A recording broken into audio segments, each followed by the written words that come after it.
Hi everyone, Ravi this side. Welcome to EnggAdda. Today in this video, we are going to see how we can introduce the multi-threading in our Spring Boot application so that our I/O or the CPU intensive tasks are distributed between the multiple threads and our work will be completed in much less time. So this is the concept.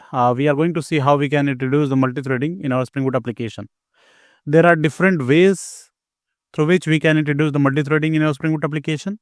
I will discuss all of them, but I will pick one of them, one of the way, and practically I will try to create a Spring Boot application and then show you how we can introduce it. So let's get started. For that, I will go to the next slide to discuss more about the introduction of it, and then we'll see the different ways, and then practically we'll try to create a Spring Boot application and then implement it out. So here you can see introducing multi-threading in a Spring Boot application. Introducing multi-threading in a Spring Boot application can significantly improve performance, especially for the tasks that are I/O bound or the CPU intensive task. So multi-threading will help in the task that takes much time, like I/O bound or the CPU intensive task. Okay. In the next slide, we have discussed different ways through which we can introduce multi-threading in our Spring Boot application. So I will go to the next slide to discuss about it. So here you can see I have discussed different ways, like the first one is using async annotation. The second one is using completable feature. The third one is using thread pull task executor directly. Fourth one is scheduled executor service. The fifth one is Spring task executor, and the sixth one is reactive programming. So these are the ways through which you can introduce multi-threading in our Spring Boot application. Let's get started and let's read out something about this async annotation so that we can see how we can implement it out. So Spring provides a async annotation to execute methods asynchronously. So let's say you are going to create a Spring Boot application. You have methods, and that method is simply what it is doing. It is doing a I/O bound task or the CPU intensive task. Then you can use async annotation at that method level and then try to execute that task with the help of multi-threading. Okay. So when you annotate that method with the annotation, async annotation, then that at that time the method will be asynchronously executed. That means there would be a multiple threads would be active, and then that task will be assigned to the different threads, and they will complete it out asynchronously and give you the result. Okay. This is useful for fire and forget scenario. So what is fire and forget scenario? The fire and forget scenario is when you let's say you start the task and you forget about the completion of the task. Okay. So that is what fire and forget scenario is, and async annotation works the same way. Okay. So the second one is using completable feature. Okay. Completable feature is a powerful feature in Java for async programming. Okay. It allows you to chain multiple asynchronous tasks and handle their result. So these are the ways, like the first one is async annotation, second one is completable feature, third one is using thread pull task executor directly. So there is a thread pull task executor. You can directly use it to manually create the threads and manage it out. You can manually submit tasks to the thread pull task executor for more control over the thread management. So these are the three different ways. Now go to the fourth one, using the scheduled executor service. So if you have periodic or the delay task, you can use scheduled executor service. It will also work asynchronously, and it will involve the threads, and then it will give you the result. The fifth one is using a Spring task executor. Spring provides a task executor interface that can be used to execute tasks asynchronously. And the sixth one is using project reactor. If you don't know about the reactive programming, there are the videos on my channel. You can go and watch it out. So you can also introduce the reactive programming, and using that reactive programming, what you can do, you can execute your task asynchronously. So the whole idea is doing the task asynchronously. So when you are going to do the task asynchronously, multiple threads we can assign to those tasks, and then that will be completed, and the main thread will be free. So if you are building a reactive programming Spring Boot application, you can use project reactor to handle asynchronous tasks. So these are the different ways through which you can introduce the multi-threading in your Spring Boot application. Now, when you go to the summary, you can see use async for simple fire and forget tasks. Use completable feature for chaining asynchronous tasks. Use thread pool task executor for fine-grained control over the thread pools. Use scheduled executor service for periodic or the delay task. Use task executor for simple task execution interface. You can also use project reactor for reactive programming. Choose the approach that best fits for your application requirement. So based upon your requirement, what you can do, you can involve these steps and you can introduce the multi-threading in your Spring Boot application. Here in this video, what I'm going to do is I'm going to pick asynchronous annotation and then I will show you how you can introduce the multi-threading in your Spring Boot application using this async annotation. So let's get started for that, and I will come out of this slide. I will go to the this IntelliJ and try to create one Spring Boot application first. So I'm out of it. I have opened the IntelliJ here, and what I'm going to do is I'm going to create a Spring Boot application. So go to the new file, new project. So those who don't know, I'm using IntelliJ Ultimate version with a free trial, and here you can see you can find this Spring Boot option. So directly you can create your Spring Boot application here itself. If you're not using the ultimate version, what you can do, you can go to this start Spring IO. You can search it out in your Chrome or in any browser. You can go there and the same page will be open and you can create your application from there. And then what you can do, you can download the jar of it. You can extract the application out of it and then you can open in any ID you are comfortable in. So let's get started, and what I will do, I will create one application here. So let's say it is introduce multi-threading in Spring Boot, Spring App, something like that. Let's say select this Maven and go to the next. I'm just going to use Lombok and the other one, let's say Web. Okay. Now create this. Open it in a new tab. Let me close this one. Just wait for a few seconds. It will try to configure your things and then you can start using this application for the development. So it is taking some time. You can see it will take few seconds of your time. So here what we are going to do is we are going to like we have created this application. What we are going to do is we are going to create one method, and that method will we annotate that method with the @async annotation. Okay. This method will do will try to create a scenario where we'll try to introduce some delay so that this method will act like a CPU intensive task or the IO bound task. Okay, and we'll see how we can assign different threads to this method and how they are executing that task. Okay, so those things we'll do. So before that, what we need to do is we need to do a simple configuration here. So let me try to go to the source main Java. So here you can see everything is done. Now you can start using your application. Let me create one configuration class here. So the first class that I'm going to do is let's say it is thread pool configuration class. Okay, so thread pool config. So here we are going to create one configuration class where we'll try to design our thread pool task executor. Okay, so let's say create it out, and here what we need to do, we need to annotate this class with @configuration annotation. So let me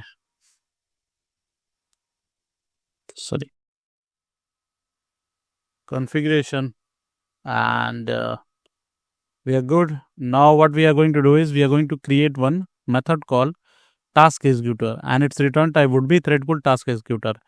We are going to create the object of thread pool task executor, and then we'll try to set the pool size. We'll try to set the maximum pool size. We'll try to see how many like I will try to see how many things, how many threads we can keep in the queue. So those things we can do.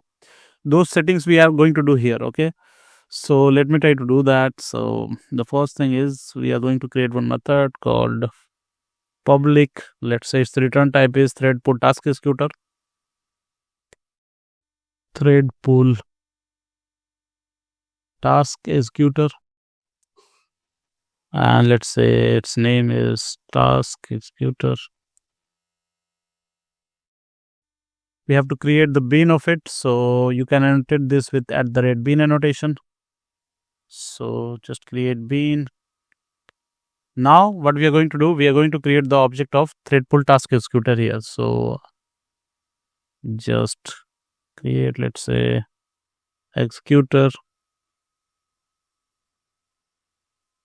new thread pull task executor, and all the other settings we are going to do here, like the number of core thread that we need to run, that we are going to set here, the maximum number of threads that we wanted in our pool that we are going to set here, the queue capacity for holding task is also we are going to set here, and we can also set the thread name. Okay, so everything we can do here. So let me executor. Okay, now let's say executor dot set core pool size. Okay, so this is what, this is the number of core threads that will be active in our pool.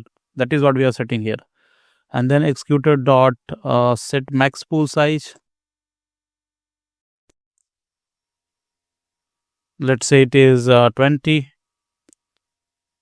max pool size,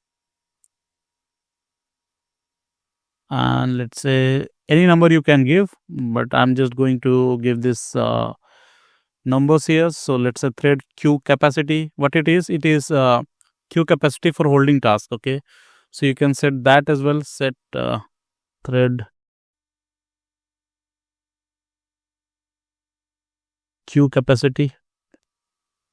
Sorry, set queue capacity. Let's say it is 50. And then you can also set the name of your thread. So let's say set thread name prefix. Okay, so set thread name prefix. Here you can see you can provide any name. Let's say async thread or my thread, something like that. Let's say sync thread, something like that. You can there. And then what you have to do, finally you have to initialize the executor. So executor dot initialize, and then you can return the executor object here. So we are good. We did the configuration. Now what we need to do, next thing we need to do is we need to create the method and simulate the scenario in that method. So I'm just going to create, let's say, my service, and annotate this with @service annotation. So let's say service, and then here I'm going to create one method called perform task. Okay, public void perform task. Okay, and this method can be anything, right? It we usually, this method would be the task that are this method will, what it will do, it will try to do the tasks that are CPU intensive or the IO bound. Okay, so make sure you annotate that method only which is taking much time with the @async annotation, so that it can asynchronously operate. Okay, so let's say in, I'm just passing one thing, task ID here, we are going to use it. Okay, so let's say I'm just going to print something like this task is started by this thread, and then we'll try to introduce some delay, and then we'll see how it is being completed. Okay, so that will do. So let's say task, and let's say task ID is started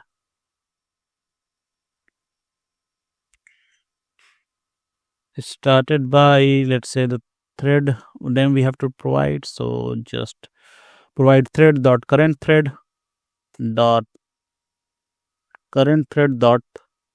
get name. Okay, so we are good. So what it will do, it will see, it will print this this task with the ID this is started by this thread, and then we'll try to introduce some delay here, and let's say thread dot sleep, and we are introducing the sleep of 5 seconds. We need to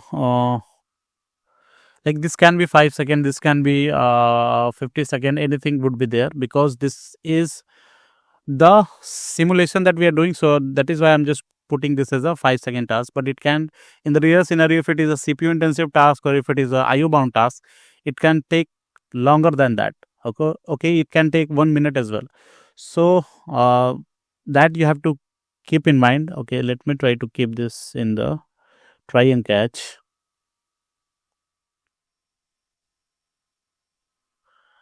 And we are good. Now what we'll do after that, we are going to print something like this task is completed, and it is completed by which thread. Okay, so let's say task ID this completed by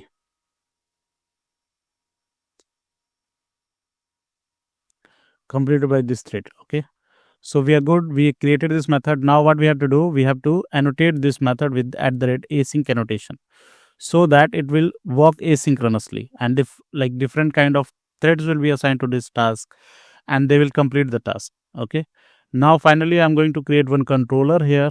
Let's say my controller, and annotate this with @rest controller. Okay, now what we have to do, we have to create one API to call that task. Okay, to call that async method. So for that, what we need to do, we need to auto-wire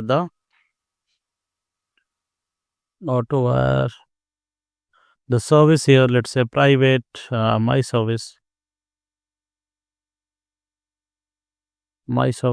and create one API. Let's say it is a Git API, Git mapping. Let's say it is test task, something like that. And let's say public string, and let's say test task. Now what we are going to do, we are going to create one loop here. Okay, why we are doing that? Because with the help of that loop, we are going to call that method inside that particular loop to execute it for number of times. Okay, so that we'll see how these things are working, how the threads are being assigned to that particular task. So let's say for int I equal to 0, I is less than, let's say I'm going to iterate this loop by 10 times. So for that, I'm just keeping the upper bound to 10, and then let's say I plus plus. Some keys are not working, so uh, with the help of this service, my service, I'm just calling that perform task and passing out the ID here. So let's say ID is integer, we are passing this I here, and we are good. Now what we are going to do is we are going to see yeah, let me try to return something task started, something like successfully, something like that. Okay, and we are good. Now let me try to run this out. So what we are doing is we are calling that particular async method here, and we are trying to call that method for 10 times to see how the different threads are being assigned to it. Okay, so just wait for it. Now we are good. Let me try to hit this API here. So from here itself, I can hit it out. Of if you wanted to use the Postman, or if you wanted to hit it from the Chrome, you can do those things as well. But let me try to hit it from here. Just hit it, and here you can see it is taking some time, and then after it will give you the result of your API. Okay, so just wait for it.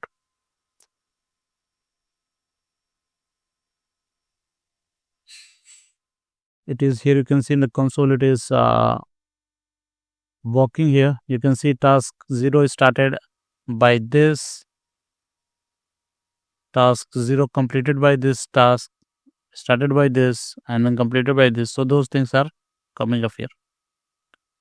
Once it will be completed, you will get the result here. So there are 10 tasks that we have created, and we are going to see those things here.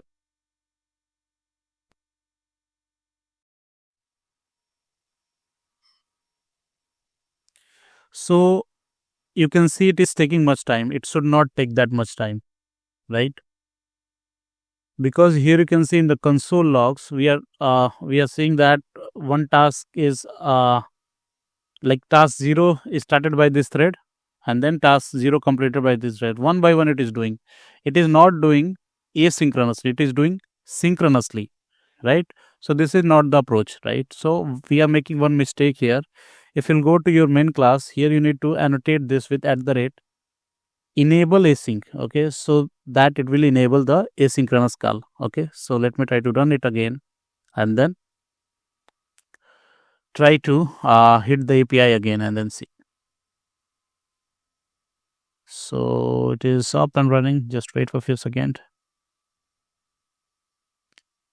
Now hit it out and then see. You can see you get the result very fast, right? Now if we'll go here to the console logs, where it is, if you'll go here, you can see this time the task 1 is started by this async thread. Okay, task 0 is started by this async thread. Okay, so task 1 is started by async thread 2, task 0 is started by async thread 1, task 3 is by 4, task 2 is by 3. And if you'll go there, you can see, let me try to search for this task 1. Okay, so just letting search. Task 1 is started by async thread 2. Now if you'll go down, task 1 is completed by async thread 2. Okay, similarly different threads are assigned to this task, and they are starting that task and they are completing it out, and it is taking so much less time. Okay, because the multi-threading is being introduced. So this is how you can introduce it out. Now let me try to show you one another scenario. So this is how you can introduce the multi-threading using async. Now if you'll go here, you can see these things are completed by the multi-threading. Now what about the other threads? Okay, so here the things are completed by async threads. Now let me try to put something here, let's say some logs here, to show you where are the other threads and how the things will be completed by the other threads. So if you'll go inside this for loop, the async thread will take care of execution of this task, and then the other thread will continue after that. So that also I'm just going to print here to see which thread is working here. So the thread used for the task, I'm just going to print the thread name, thread dot get name. Okay, now let me try to run this to show you. So just let it up and running, and then we can see. Just hit this API and you get the result. Go to this console, and let me try to maximize this one. So here you can see the thread used for the other task is this, and after that, for that particular method where we annotated with @async annotation, async threads are created and they are working on it. So this is how you can introduce the async. This is how you can introduce the multi-threading in the Spring Boot application using this async annotation. Okay, and this is the clear representation of introduction of multi-threading in your Spring Boot application. And this is, you can see, it is taking so much less time to complete your task. So this is about the video, guys. If you like the video, please hit the like button and please subscribe the channel for more such content. And if you wanted me to cover the others ways through which we can introduce the multi-threading, let me know in the comment section of this video so that I can prepare video on that as well. If you like the video, please hit the like button and please subscribe the channel for more such content. Thanks.